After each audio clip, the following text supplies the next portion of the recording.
Hey, how's it going, guys? This is Tom from UDS with another edition of UDS Interviews, our series where we chat to interesting people from around the world. Now, my guest this week is a band on a mission to keep summer vibes going well into the autumn, or fall depending on where you are in the world, creating some of the catchiest punk anthems of 2021. Here to talk all about their brand new EP, it is my pleasure to introduce Stephen from arguably the most handsomest band in the world today, WILDER.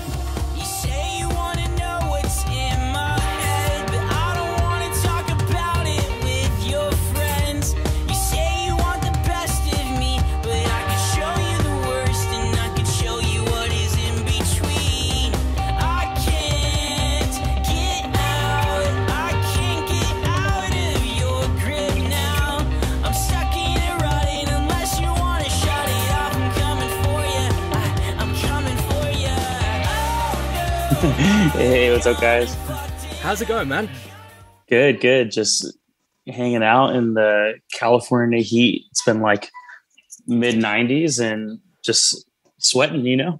It's weird. We're having a mini heat wave here as well, and my conversion, because we use Celsius, so I have no idea how it translates. But I know it's hot enough that it's difficult to sleep. I know as soon as it's too hot to like comfortably sleep, it's too hot. So yeah, we're going through the similar things. Where in California are you based? Yeah, so we're in Long Beach, California, which is like technically, I guess, a suburb of like LA, but Long Beach is Long Beach, and they don't want to be LA. So it's okay. it's kind of like suburb, like South LA, pretty much. Cool. The only place I've been around that way is San Diego for a week or two, about 2 years, well, before lockdown and everything like that. And I loved it down there, but I've always been told that San Diego's kind of a bit sleepier compared to like LA and a bit further up. For sure, totally, yeah. But San Diego's awesome though too. That's like yeah, they have gorgeous weather. It does get hot over there too, but the beaches are nice over there. It was. I saw some seals. That was pretty cool. Cool. But anyway, before we get to talk about music and after we talk about seals, I want to get to know the real you. And to do that, I have to ask the hard-hitting questions. So get ready. And that is, if you were a type of sandwich, what kind of sandwich would you say best represents you as a person? Oh man. I feel like it's hard. It can go like two ways. Like I'm a spicy boy. So like give me all those like spicy cured meats and have like a spicy Italian sandwich. Or like if I'm at home, like just give me some turkey and cheese, you know, like pretty simple, but spicy, you know, depends on what kind of day it is.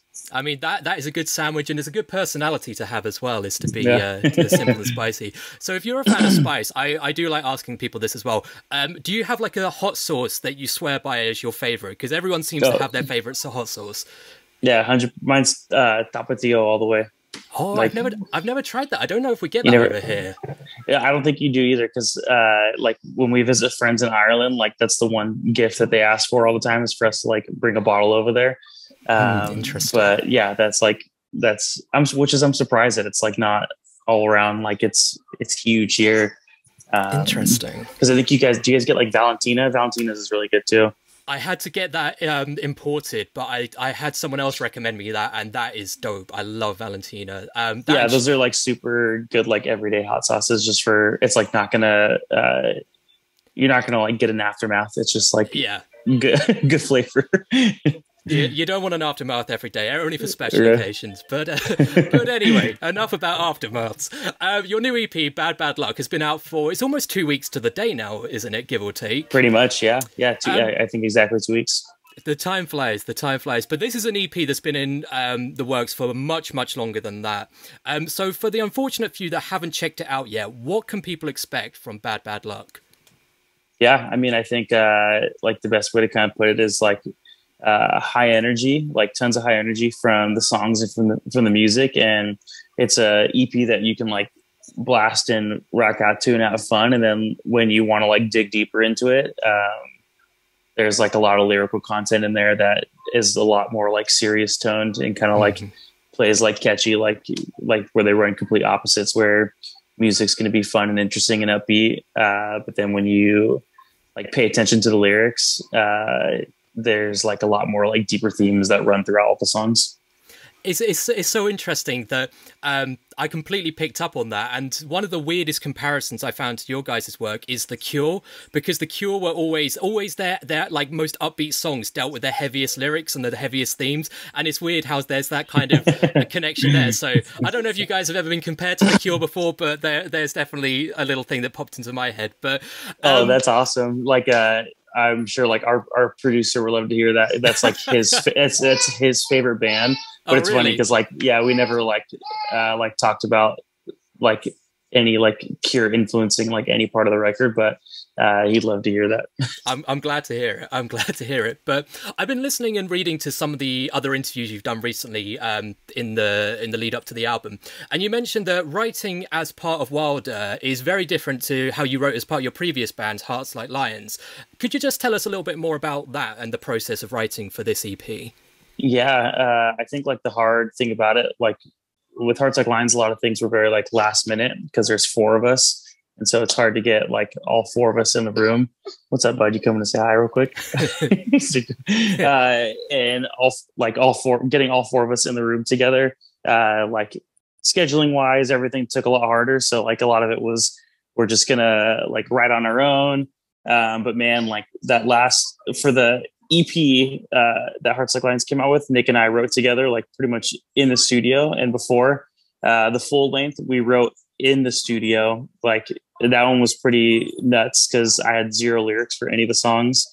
But that's kind of like that style that went into Wilder's kind of writing, where like we wrote Oh No a week before we went into the studio. Like we weren't even planning on having that be the EP. And I had started like messing with it like a week before, and I was like, Nick, like this is it. And he's like, yes. And so we like pretty much wrote that in the studio too. A lot of like lyrics for me come super last minute, and I'll write them in the studio, which is funny because it's like, I feel like it's not ideal, but for us, like it's worked out every time. But at least like for Wilder, like having just Nick and I, it's a lot easier to bounce off ideas with each other. We utilize Logic quite often, or GarageBand, where we'll just like play little parts and I'll be like, hey Nick, like I wrote this little guitar part, you want to like write some drums over it? Or he's like, I wrote this sick drum line, like you want to write stuff over it? So it's pretty sweet. It's like pretty simple. But I guess like the hard thing is just like with the pandemic and everything, like, and all of us just like working full time to do like other things, like to meet needs, still like super hard to get together. But like, that's why I love technology. Like technology is like, it's good and it's evil. But there's such like great ways for the music industry to utilize it throughout this whole entire season. So, but I mean, without technology, we wouldn't be chatting. So it's made my day better at the very least. But yeah, for sure. The one thing that I picked up listening to this EP and perhaps some of your earlier works, it definitely feels like, or at least in my impression, that you're having more fun on this EP, and sort of in the creation and the delivery of it. You can feel that energy that I think exudes from your enthusiasm from it. Was it a fun EP to make? Yeah, it was super fun. Like just the vibes were different because usually we're used to like traveling like 8 hours into Northern California and like staying at like a random place, like, and finding people to like couch surf on while we're recording a record. But this, we did it in LA. So like, I think our spirits were just so much better because we like got to be home like with our families at the end of the night. And we worked with Mike Pepe on this record. And he's done like quite a bit of the newer stuff for Taking Back Sunday. Oh, wow. So we got to have like lots of fun chats. Like, it was pretty much like super fun. We went into the studio that it's owned by this guy's name's Eric Valentine. And he's like he did like Louder Now from Taking Back Sunday, like Stevie Wonder recorded in that studio, like all these huge names recorded. So it was like sweet because we were used to like recording in this like small little space, but we had like room like to like go and sit and like lounge and like go hang out in other rooms and do different things. And like I said, also with just like only 2 people to bounce things off of, just like me, like Nick and I and our producer, like we were able to get things done and just like also just trying new things that we would have never tried before. and being like, oh, this is sweet. Like, let's just keep running with it. And it was definitely like, yeah, like what you said too, like even listening to it, like it just feels, we played like a secret show a few weeks ago, and it just feels so different, like playing those songs. It's just like it's a new energy and a new vibe. And we're like kind of riding that high, and I think we'll ride that high forever with this new project. That's amazing. I had no idea. I suppose that's kind of the point of a secret show, is that you wouldn't have any idea about it. But tell us a bit about that. How was it playing? That must have been the first time you played anything since, was it 2019? Yeah. I think I read. Yeah, since 2019. It was funny. Yeah, we were playing. So I manage a brewery out here, and they're doing like a secret show at one of our locations, like near one of our locations in San Diego, actually. So we played in San Diego. And it was like a sweet turnout. There was like about 150 people there. Oh, dang. But it was funny. They gave us like a 45 minute set, and we're like, we only have 6 songs. Like that's all we have. So we're like, we're not going to play that long. Like, we ended up playing 2 Hearts Like Lions songs with it too. It was pretty funny, but yeah, it felt so different. And it was funny playing those like 2 songs within the set, because you could like just feel the vibe of us playing like our stuff. And then like, it's also funny to play a cover of like your own band. Yeah, that must be weird. Yeah. But yeah, it felt great. It was like, we kind of like try to do like these little like secret ones, because we have our debut show coming up in a few weeks here in Long Beach. And so we didn't want that show to be like our very first show, like playing live together and like playing live in front of people. So it's like kind of like put our toes in the water, get our feet wet a little bit, and kind of feel that vibe, because it was exhausting too. Like after like 3 songs in a row, we're all like,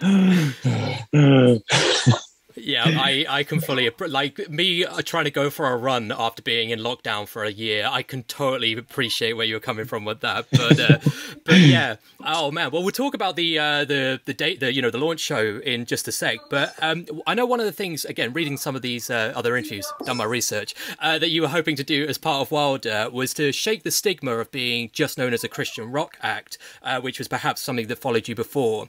And looking at the chatter that online, underneath your music videos on social and everything, it seems to be that there's people from all walks of life that are digging your stuff and really, really appreciating it. So this is a kind of a weird question, but bear with me. But is there a bucket list of things that you want to achieve as part of Wilder that perhaps wouldn't have been possible before?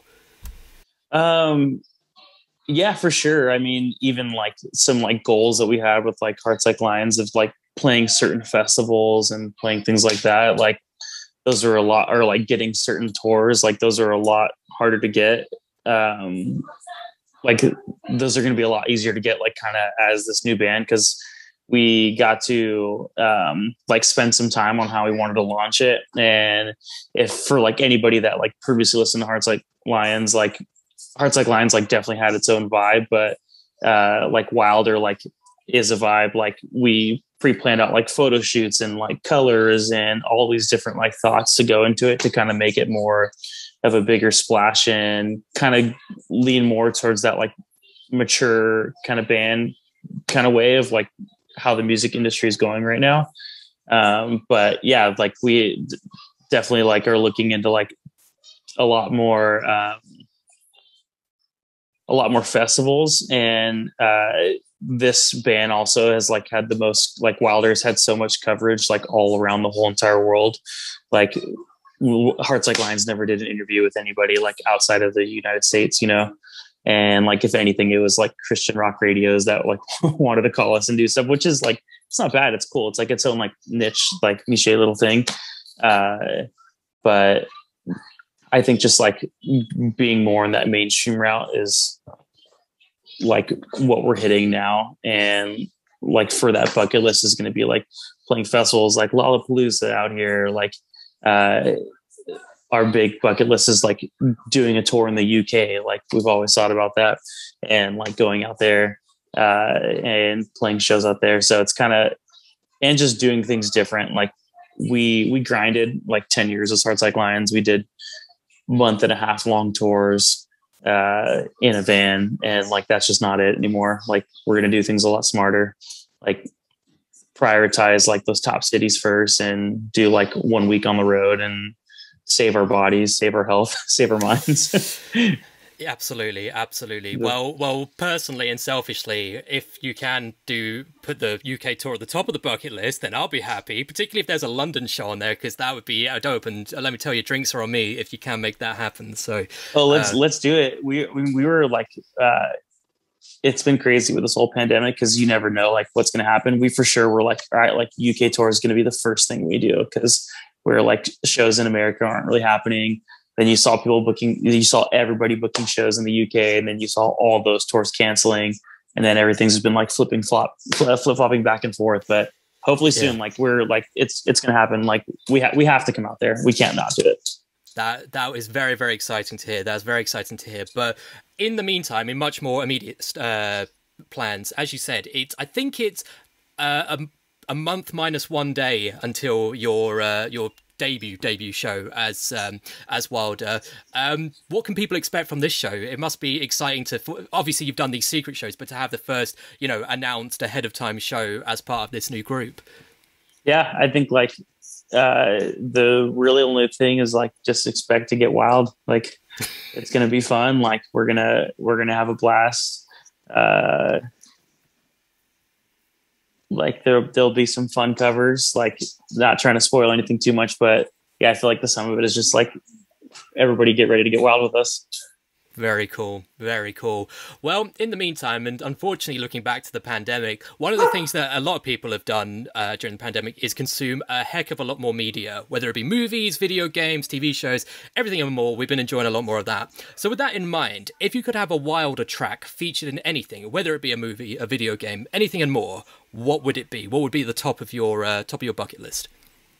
Ooh, what was it? There's something I watched recently that was crazy. I mean, first, like I'm a huge Marvel fan and a superhero fan, so like any Marvel movie would be dope. Like specifically more like probably one of the more like rated R, like gory, like crazy ones that happen that are just like fun, crazy scenes, like a Deadpool or something like that. I can dig it. But also, man, I can't. There was this one show that I watched recently, and it was insane and blew my mind. And I think it was a Netflix series. I mean, also Stranger Things are pretty sweet, Like, yeah. Well, eventually in Stranger Things, they have to get back to modern times, and so once they get to like the modern setting, then we can have some Wilder tracks in there, and they'll be dope. Oh, for sure, yeah. But speaking of Marvel, have you seen Shang-Chi yet? Oh, that was amazing. It was good. Probably like one of the like my top Marvel movies I've seen, and it gets me so excited for what's to come from them. I know, right? Like I have to admit, I love Marvel. I've been reading the comic books since I was a kid. I had no idea about Shang-Chi. It's one of those ones that just kind of missed my radar. So I went into it with no expectations of what's this going to be like, and it just blew me away. It was so good. The fight scenes, the characters, it was amazing. Same here, because I like been watching kind of like back end videos too that kind of tie everything together, and it's like I didn't even notice that we like see the 10 rings like in Iron Man, like and it was so funny like full circle seeing the Mandarin and like all that stuff because you're just like I completely forgot about all this stuff. Oh, it was so good. It was so good. And as you say, it's got me excited for what they got going ahead, because every time I think, am I getting bored of Marvel films yet? Am I getting bored of Marvel films yet?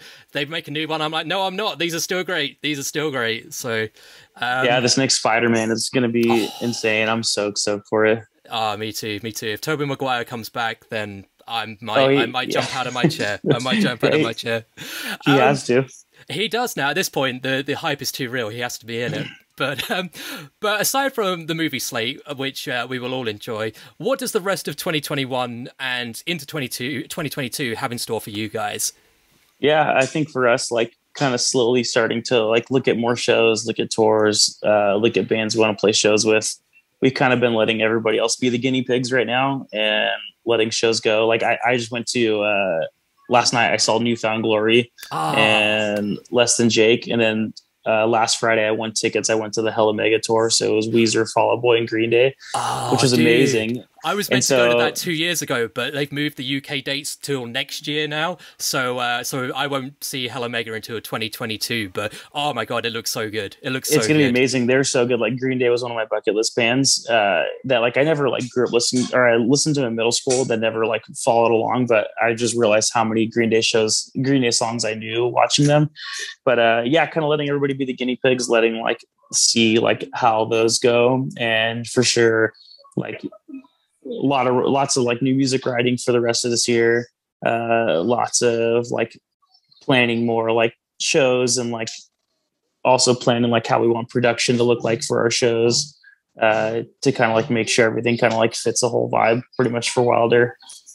Sounds like it's going to be quite a well-oiled machine when everything's working then. So really exciting to hear. But the last question I have for you today is about as dumb as some of the other questions I've asked you today, but bear with me.